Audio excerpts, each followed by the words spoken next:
Men sanna fil islami sunneten hasene felehu ecruha ve ecru men amile biha ba'dehu min gayri en yenkusa min ucurihim şey. Nebi sallallahu aleyhi ve sellem bu hadisinde kimde kim İslamda sunna hasananı жақшы bir жолду көргөзсө дейт башкаларга. Сүннөткө багыттап койду бирөөнү. Диндеги бар нерсени үйрөтүп койду, көргөзүп койду. Исламдагы диндеги бар нерсени. Динге бир жаңылык киргизип койду деген маани эмес бул хадистин мааниси. Мен санна фил ислами суннатан хасана деген ким диндеги бир бар болгон бир амалды башкаларга көргөзүп үлгү болуп койсо деген маани. Башкаларга көргөзүп үлгү болсо, ага кандай сооп? Фалаху ажруха.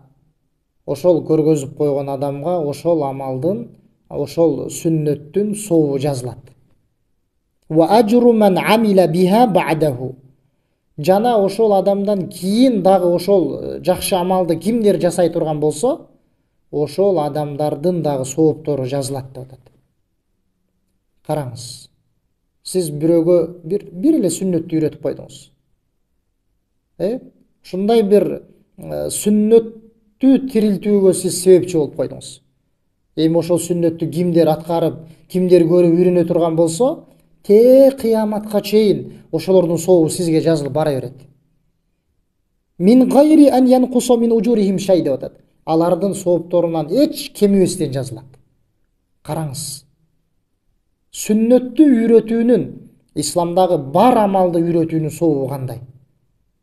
Сиз жөн эле багыттап коюңуз. Бир кичине сизден бир аз эле убакыт талап кылат да. Бир аз эле аракет, бирок сообу өтө чоң.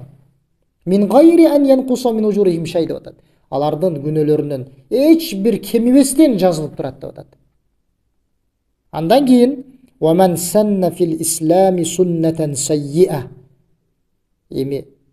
Ал эми кимде ким бир жаман бир жолду баштап кете турган болсо, кандай жаман жол болбосун.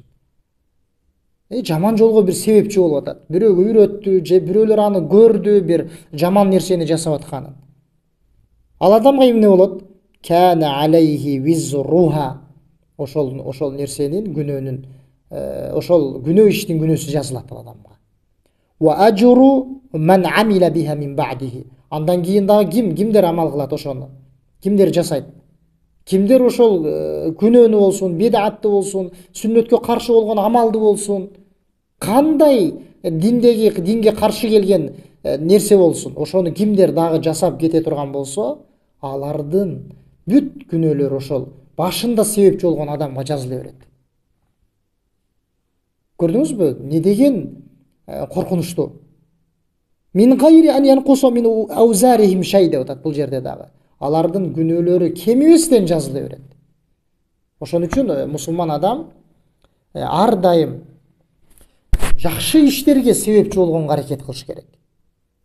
Эгерде жакшы иштерге себепчи болгонго аракет кылып, ал нерсе колунан келбей, андай нерсе жасай албай аткан болсо, анда сактануу керек. Эмнеден? Жаман бир ишти баштап, жаман нерсеге жол башчы болуп калуудан. Анткени алардын бүт күнөөлөрү жазылып бара берет. Ошондуктан да пайгамбар саллаллаху алейхи ва саллям эмне деп атат? Ким бир жаман бир нерсени жасап, жаман бир амалга, диндеги бир туура келбеген, каршы бир нерсени жасап, башкаларга сабак болуп, башкаларга үлгү болуп, башкаларга үйрөтүп кое турган болсо, бүт ошол кыяматка чейин ошолордун күнөөлөрү кемибестен жазылып бара берет деп атат. Өтө коркунучтуу. Биз ошол башында айтылгандай жакшы диндеги бар сүннөттөрдү тирилтип, башкаларга ошол сүннөттөрдү үйрөткөнгө аракет кылышыбыз керек. Анткени бүт сооптору жазылып бара берет. Хадис имам Муслим рахимахулланын сахихинде келет. Жарир ибн Абдилла радияллаху анхудан.